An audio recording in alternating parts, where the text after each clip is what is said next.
Halo Kak Sianen, apa kabar? Baik, Kak.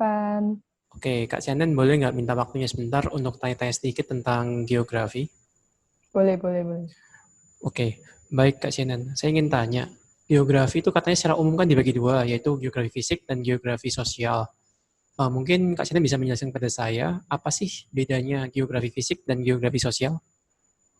Nah, jadi di Olimpiade Geografi, di silabusnya memang ada 12 topik ya. Dari 12 itu, 6-nya termasuk geografi fisik dan 6-nya termasuk geografi sosial. Terus, kayaknya nggak tercantum di silabus sih, tapi peserta geografi juga harus punya kemampuan keterampilan kartografi. Nah, kalau mau tahu bedanya, kita bisa lihat langsung dari nama-nama topiknya aja. Kayak topik-topik geografi fisik itu kan misalnya geografi apa tuh, iklim, geografi kebencanaan, geomorfologi.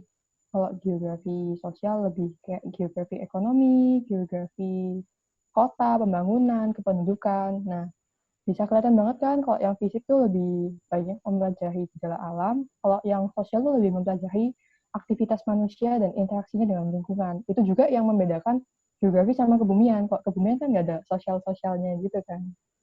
Gitu sih. Oke, oke. Eh, Tadi kan Kak Sianen kan ngomong kalau misalkan geografi ada 12 topik ya, di mana 6 termasuk geografi fisik, kemudian 6 termasuk geografi sosial. Apakah itu nanti pembagian komposisinya di dalam kompetisi KSN atau OSN itu nanti sama, 50% 50%? Kalau yang setahuku di tahun-tahun awal tuh memang soalnya bisa dibedain gitu, kayak udah dinomorin kebencanaan 5 butir berapa, terus topik apa berapa butir gitu. Tapi di tahun-tahun berikutnya udah campur aja semua gitu sih. Jadi udah nggak Hmm. kelihatan jelas batasnya. Oke, udah blending ya berarti ya, jadi satu ya. Mm-mm. Oke, baik Kak Sianen, mungkin bisa memberikan info sedikit. Menurut Kak Sianen, kira-kira materi apa yang paling sulit di geografi fisik dan juga materi apa yang paling sulit di geografi sosial? Kalau sulit tuh relatif kan ya, maksudnya pasti beda-beda buat tiap orang. Tapi kalau buat aku, eh, berdasarkan pengalaman dulu jadi peserta, berdasarkan pengalaman ngajarin teman-teman yang sekarang juga kebanyakan kesulitan di geomorfologi, geografi fisik. Karena emang istilahnya ada banyak banget, jadi nggak bisa dipelajari dalam satu hari aja bisa inget semua gitu. Jadi kalau mau belajar geomorfologi ya harus rutin dikit-dikit gitu, dibuat catatan mungkin atau dibuat flashcard atau gimana supaya bisa ingat istilah yang ada banyak banget gitu.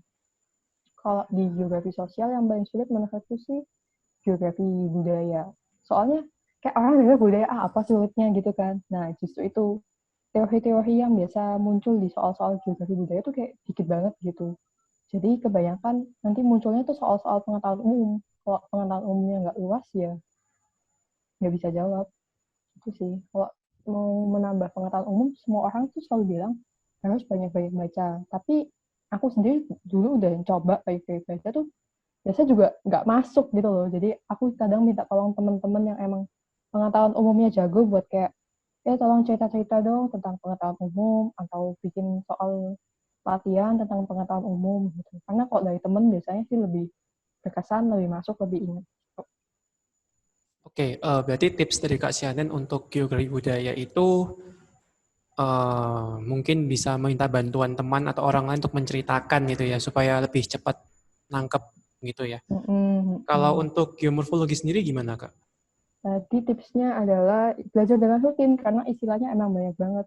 Kalau awal-awal ya mungkin belajarnya nggak usah terlalu mendalam. Cukup tahu Hmm, istilah itu tuh apa sih, terus bentuknya seperti apa, prosesnya seperti apa. Nanti kalau udah bisa ya baru didalami lagi. oke. Oke, Kak Senen. Kemudian saya juga ingin tanya, kebanyakan prakteknya itu siswa itu hanya jago di salah satu sub bidang. Contohnya mungkin ada siswa A yang hanya jago di geografi fisik, tapi geografi sosialnya kurang. Atau mungkin juga ada siswa yang lain jagonya di geografi sosial, tapi geografi fisiknya kurang. Nah, kalau menurut Kak Sianen, dengan tipe siswa seperti itu lebih baik dia memfokuskan di sub materi yang hanya dia jago, kemudian membiarkan yang lain, atau dia harus mencoba menyeimbangkan antara sub materi yang dia jago dan yang dia kurang jago, Kak Sianen. Kalau menurutku sih semua orang harus jago di semua hal ya. Apalagi kan persaingan di Olimpiade, di kompetisi kan semakin lama semakin sulit. yang bisa menguasai lebih banyak dong yang bakal menang. Jadi kalau cuma mau ngandalin, aku udah bisa yang ini, yang lain susah banget, udah nggak usah. Itu ya gimana ya, masa nggak ada usahanya buat bisa menguasai juga gitu. Jadi emang harus menguasai semua sih.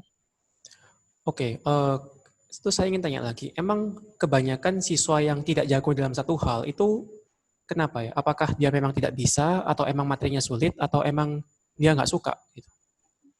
Kalau menurutku mungkin ada dua hal yang bikin dia ya bisa jadi nggak jago di bidang yang lain.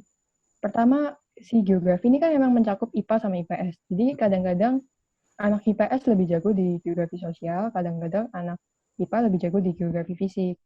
Itu sih emang dari background-nya.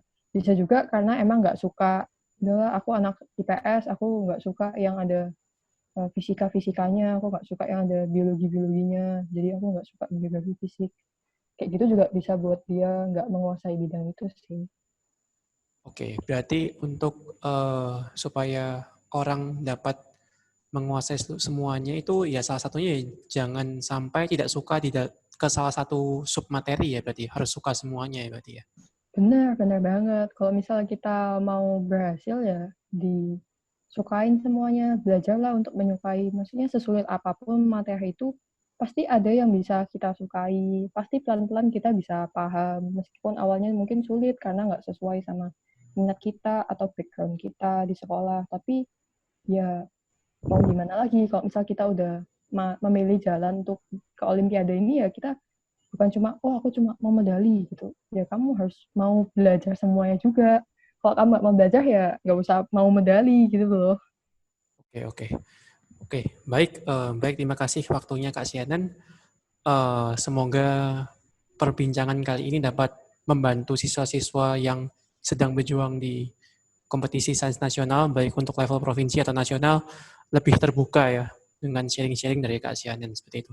Baik, terima kasih Kak Sianan atas waktunya. Selamat sore. Selamat sore.